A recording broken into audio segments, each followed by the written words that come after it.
అందరికీ శ్రీమాత్రి నమః. అందరూ ఎలా ఉన్నారండి? నేనైతే చాలా బాగున్నాను.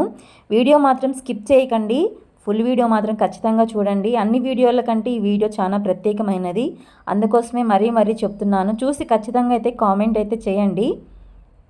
బత్తలపల్లి నుండి మాల్యవంతం వెళ్ళే దారిలో అయితే అన్నదాన కార్యక్రమం అయితే ఇలా జరుగుతుందన్నమాట. ఇక్కడ ఒక్కరోజు కాదండి, నిత్య అన్నదానము.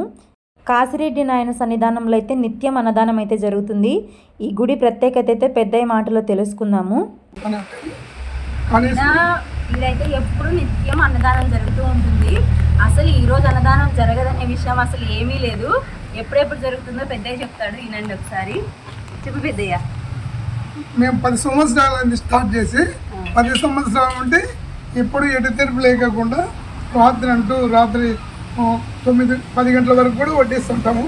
ఆ పైన ఏమన్నా మనుషులు లేకపోతే వచ్చిన లారీలలో అన్నం ఉంటుంది. ఎప్పుడైతే అన్నం ఎప్పుడు ఖాళీ ఉండేది అన్నము.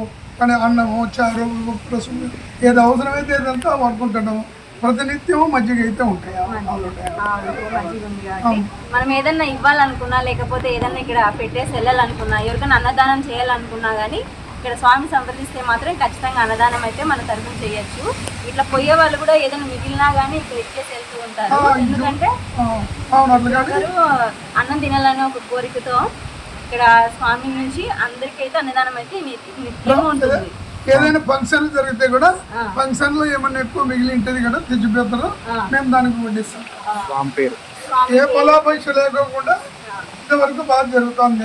కృప వల్ల ఆ కాసిరెడ్డి అయినా ఈయన సూర్యనారాయణ ఆరవేటి సూర్యనారాయణ దీనికి అధ్యక్షుడు. సూర్యనారాయణ గారు ఇక్కడ కాసిరెడ్డి ఆయన దగ్గర నిత్యం అన్నదానం వాళ్ళ భార్య భర్త ఇద్దరు కూడా ఈ సేవలో ఎల్లవేళలా పాల్గొని పనిచేస్తానే ఉంటారు అనమాట. అన్నదాత సుఖీభవ. మనం కోట్ల డబ్బులు ఇచ్చినా కూడా వృధానే. ఒకరికి మనం అన్నం పెట్టామంటే చాలు, అది ఎంతో గొప్ప ఆశీర్వాదం అనమాట. నిజంగా ఇంత గొప్ప అన్నదానం చేసే వాళ్ళ దాతలకైతే నిజంగా చేతులు ఎత్తి ముక్కాలి.